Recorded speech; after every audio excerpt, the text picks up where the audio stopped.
It was a rollicking love affair, born in the Big Apple. She was a very beautiful woman. Some described her as ageless. He was a good-looking man. He was, well put together.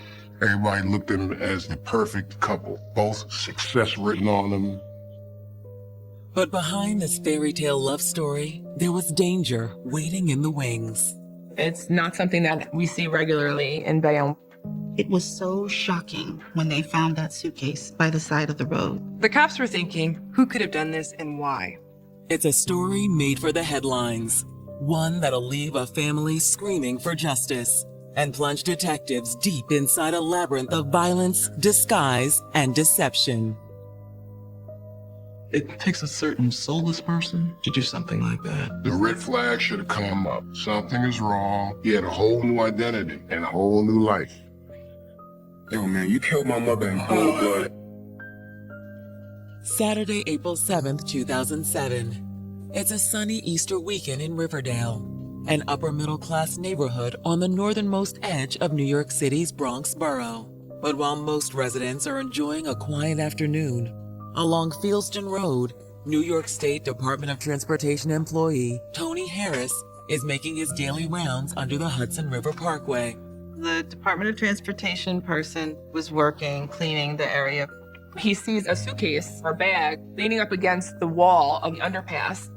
He attempted to pick it up, and the handle broke because it was too heavy. Hey, James.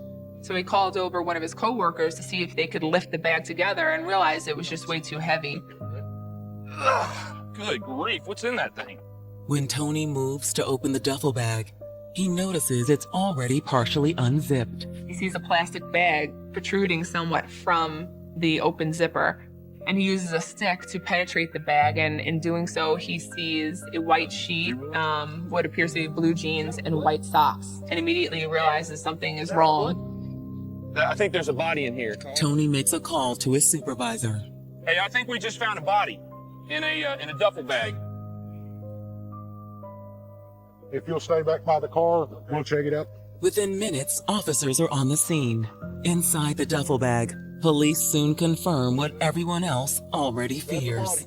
Yes, it is a body. They then assume a murder has been committed just based on the circumstances of how the body was found. We know that it couldn't have been natural causes. It was in a plastic bag and in a suitcase. But just where had the bag come from? And who was their victim? They really don't have much to go on here in the very beginning. This was scary because they had no idea how this person got here or who was responsible. Is this connected to drugs? Was this a hit? Was this a prostitute who was murdered? In the next 24 hours, this investigation will shift into high gear when police learn about the shocking disappearance of a New Jersey couple 30 miles away. It's the first of many vanishing acts in an investigation that will stretch for nearly 2 years. A story where what you see isn't always what you get. Just need to reinvent himself repeatedly. He just started all over again. Born in Washington Heights, New York in 1971, Christy Neely grew up in a large and loving family. Hey, Dad. Sweetie, hello, how y'all doing? She was one of 6 siblings. They were very close, tight-knit group that were supportive of each other.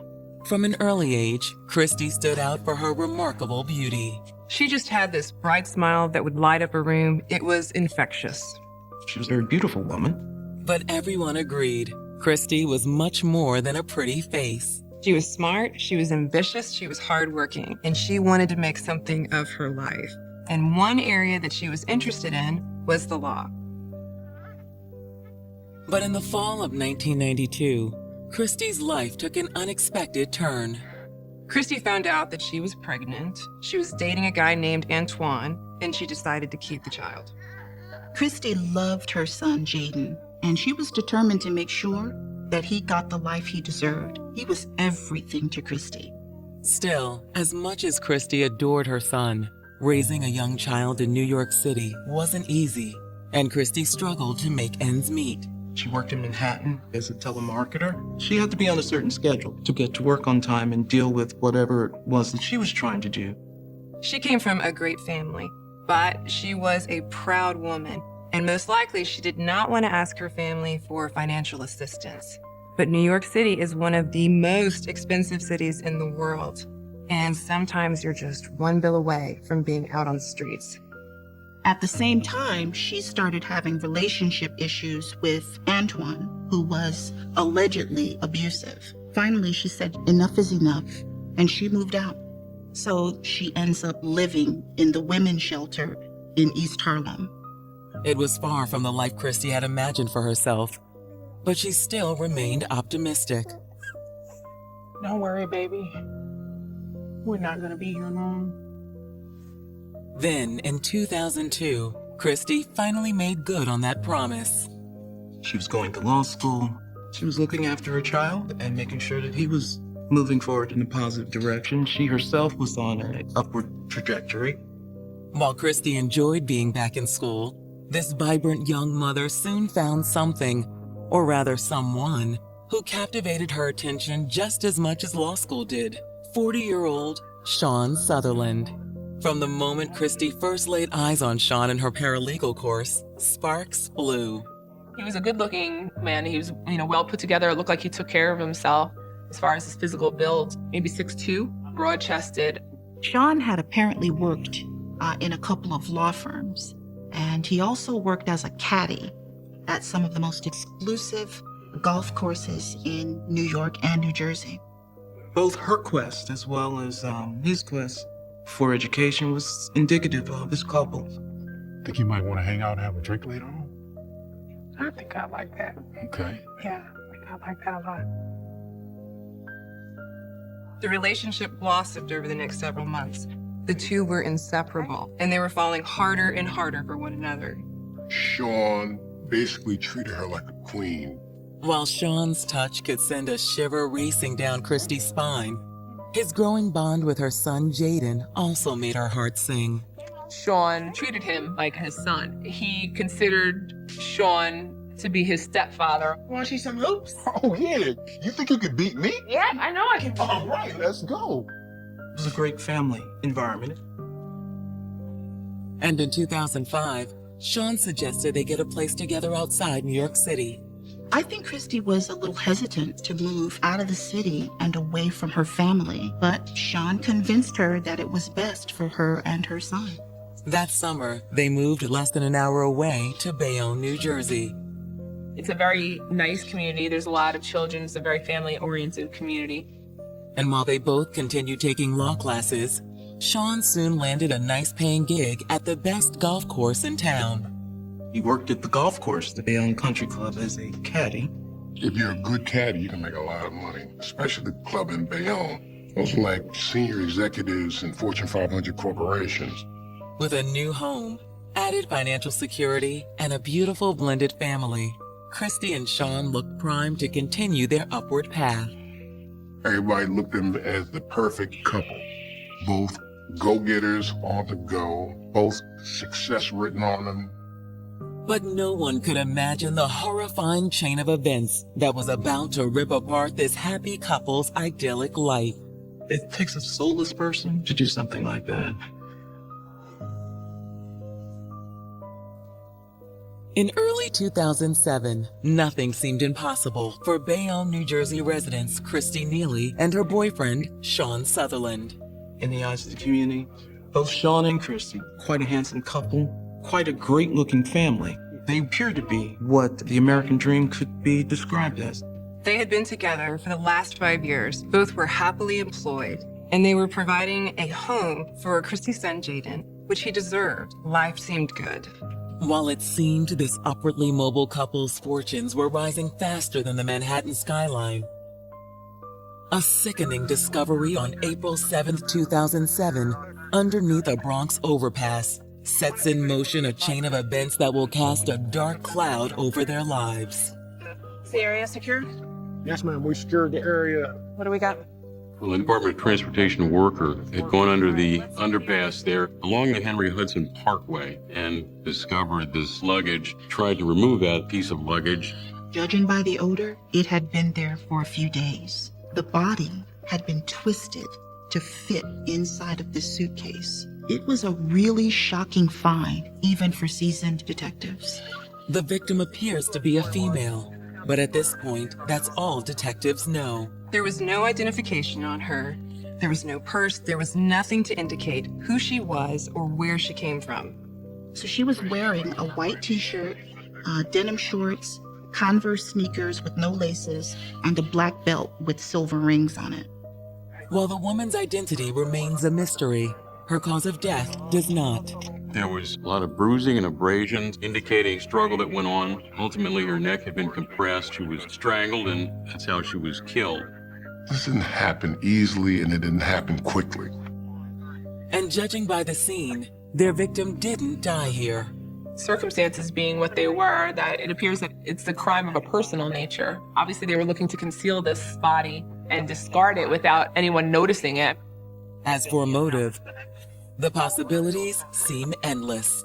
Is this someone who's caught up in drugs or prostitution? And is that how it came to be discarded by the side of the road? That's something to look at. Who are the people surrounding her? What lifestyle did she lead? Is it something that she's doing in her daily routine that has put her in harm's way? Or even worse, what if this is the work of a serial killer? Who knows if there could be additional bodies ending up in suitcases in New York?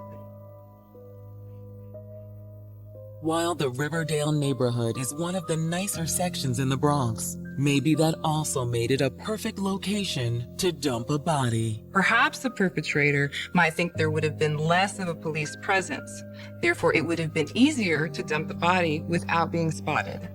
And as police begin talking to nearby residents, it seems there may be some truth to that theory. Ma'am, do you remember seeing anything unusual going on out here in the last 2 or 3 days? Oh, I'm sorry. I sure haven't. No cars parked out along this road that you didn't recognize?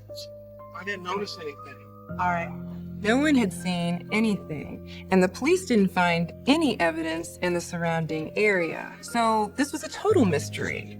If you don't have the person's prints on file, if you don't have any indication of who this person is or where this person lived, it could take years to determine who that person is.